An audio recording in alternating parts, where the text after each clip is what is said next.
Welcome back to Part B of Episode 4, Thoughts, Prayers, and Telepathic Communication. We reviewed a lot of Papaly's principles in Part A so that hopefully you'll be able to better understand it.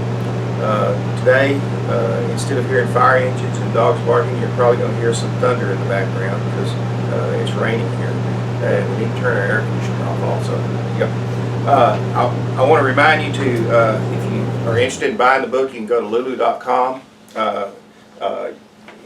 This book costs $19.98, I believe. It's going to be in Barnes & Noble in a couple of weeks, but it's a study guide to go along with these series or episodes so that you can better understand it. It'd be worthwhile to go ahead and read that so you can understand it better. You now have all the knowledge to understand thoughts, prayers, and telepathic communication.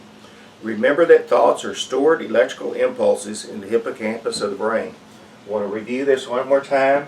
We have our cross-section of our brain here. We have the Sylvian fissure on the right side. There's no Sylvian fissure on the left side. Man is the only animal that has a Sylvian fissure. The hippocampus is located right here on both sides.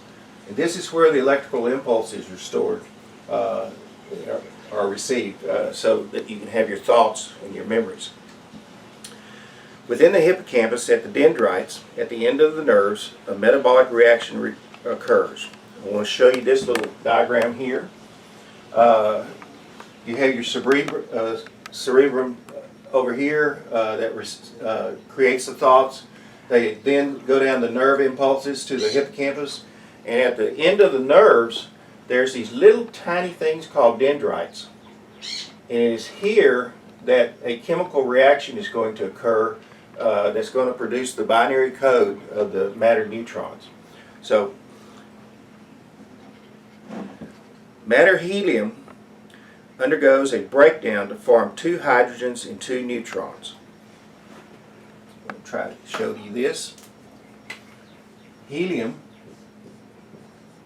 which is located outside the hippocampus, is going to break down into two hydrogens plus two neutrons. These neutrons are going to line up on these dendrites in an order, in a binary code. A binary code is a system in your computer where you have zeros and ones. And what it is here is that one neutron will be a 0 and two neutrons will be a 1. So your brain is just like a computer. It's going to line up these neutrons in the sequence that the nerve travels to the brain and travels to these dendrites. And it depends upon the location of these dendrites and the number of dendrites on what this binary code is going to be. This is not a nuclear fission reaction. Too much energy would be released. Your head would probably explode. Instead, a chemical metabolic breakdown of the helium occurs. Hydrogen has been produced in the laboratory from carbohydrates. This is a low energy reaction. Estrogens are probably instrumental in this process. Estrogen deficiency has been found to be one of the causes of dementia in Alzheimer's in people. The number and location of the dendrites affected by the nerve impulse will determine the number of neutrons and their arrangement in their binary code. So with some diseases like dementia, what happens here is that the breakdown doesn't occur so that you can have your stored thoughts and your neutrons, and you cannot retrieve those. The next process is for the spiritual soul to template the matter neutron binary code into an identical antimatter neutron binary code in the Sylvian fissure. Okay, I'm going to show you this again. Remember what the Sylvian fissure was? It's a folding of the brain on the right side. It's located here. It acts like a cyclotron or an electromagnetic trap to catch the antimatter helium, which is your spirit, and it will reside inside here. Matter helium is outside this area here. This is accomplished by the antimatter helium atoms lining up with a matter-neutron binary code, much like a DNA strand would duplicate itself. In other words, the antimatter helium is going to just line up against this binary code here, and these neutrons are just going to separate, and it's going to form a duplicate pattern with this binary code, just like a DNA duplicates itself. The antimatter neutrons and the antimatter helium atoms line up with the matter neutrons in the binary code. The antimatter helium atoms break down into two antimatter hydrogen atoms and leaves the antimatter neutrons arranged in the duplicate antimatter neutron binary code. So what do we have now? We have a memory store of thoughts in the astral body next to the Sylvian fissure in the hippocampus, and you have a carbon copy of those thoughts inside the Sylvian fissure in the form of antimatter neutrons. This is how your spiritual soul gets tainted with bad thoughts. Before your spiritual soul can enter heaven, these bad thoughts must be cleansed from your spiritual soul.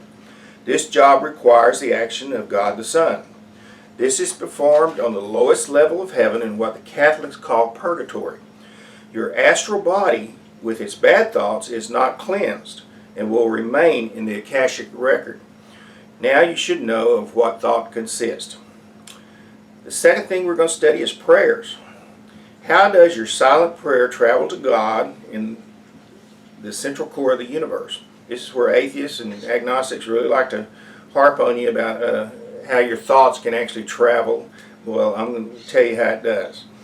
Your silent prayer in the form of antimatter neutron thoughts travel by way of God the Holy Spirit through the cosmic web. I showed you a picture of the cosmic web the other day.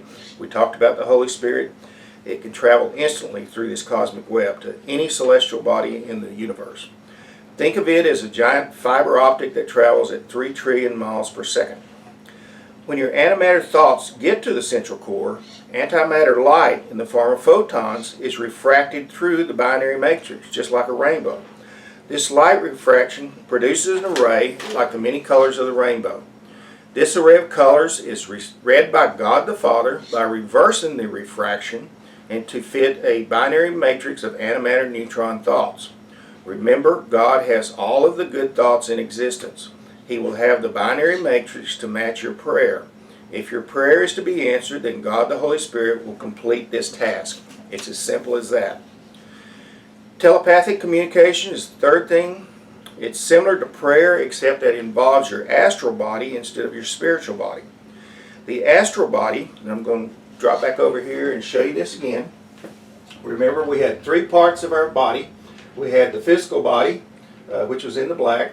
We had our astral body, which is located next to the Sylvian fissure in the hippocampus in the brain. It can actually mediate out, and it can generally situated here close to the head. It can actually leave your body, but it's always connected with a silver cord, a grayish type silver cord. When my son and my ex-wife saw my astral body, they saw half of it, and it appears as a gray ghost. And if that silver cord is ever disconnected or broken, then that's when death occurs. The astral body of your matter neutron thoughts that you wish to communicate are on the outside of your physical body in your aura. These matter neutron thoughts are in the form of a binary code. This aura is concentrated in the region of your head. Angels have pure thoughts that form halos. I talked about that yesterday, that a lot of times if you go to any of these paranormal events, they'll take a photograph of you and they'll show the color of your aura. The aura itself, the whiter it is, generally the more pure your thoughts are. If it's black, well, you need to do something about it. Your aura will be the color of the purity of your thoughts. Matter light traveling at 186,000 miles per second will pass through this aura of thought and travel to the recipient in an array of different colors. Again, your aura is on the outside here. Your binary code of matrix of your matter thoughts are here. Matter light will pass through that, and that matter light then travels to the person that you're having telepathic communication with. In my case, it was my daughter who was at Carlsbad Caverns. I knew what she was thinking, and I was actually able to convey my thoughts to her. Riding back in the car, my son, when he told me about the gray ghost, I was thinking about the day that we had tried to astral project, and he actually read my thoughts, and that was the reason he asked the question. So anyway, light travels through this aura here, picks up the binary code that you want to communicate to the person that you want to talk to. The aura of the recipient receives these colors and then reverses the light process of light refraction to fit a matter-neutron binary code. So the person receives this light as it comes through here. It's just like colors of a rainbow. He then takes it and then reverses the process. The binary code is then reversed in the hippocampus. So by stimulating the appropriate dendrites and producing electrical impulses that travel to your cerebrum of your brain. Okay, so the light travels through the astral body here, picks up the matter-neutron thoughts, changes it into colors of the rainbow, or colors of thought anyway, travels to the person receiving it. That person receives those colors, reverses that in his aura. The electrical impulses then travel from the region here around the Sylvian fissure to the hippocampus. In the hippocampus, it's then reversed at the dendrites. The dendrites travel up, the nerve pulses then travel up the nerves to the cerebrum, and you're able to read that person's thoughts. In the future, man will evolve to where he only communicates by way of telepathic communication. You will no longer need your cell phone. You will be able to communicate worldwide instantly. Bad thoughts will cease to exist. Man will be elevated to a higher plane of purity, much like the sons of God's aliens. Two things before I close. First, your purity of thought will determine to what level of heaven you will be elevated after you die. You may try to reach a higher level in heaven by choosing to be reincarnated and repeating your physical life on earth. Do remember, however, that the matter universe is hell, and you will probably screw up again. The choice is yours. I told you in the beginning that thought was a hard thing to grasp. It's very confusing. It is all dependent upon the matter and antimatter neutrons. If these things, if they're real, like the Akashic Record, prayer, the only way they can exist is actually by way of the matter neutrons and matter photons. Those are the only two things that can exist in the absence of space and time. So that's why I know that these matter neutrons and antimatter neutrons are incriminated with the thought process.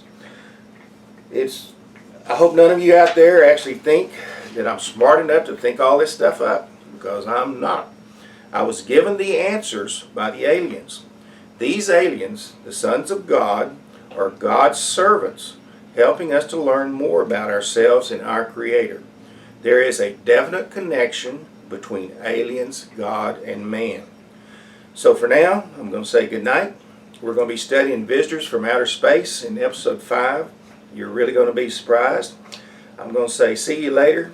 Papa Lee signing off. The Lord is my shepherd. Bye.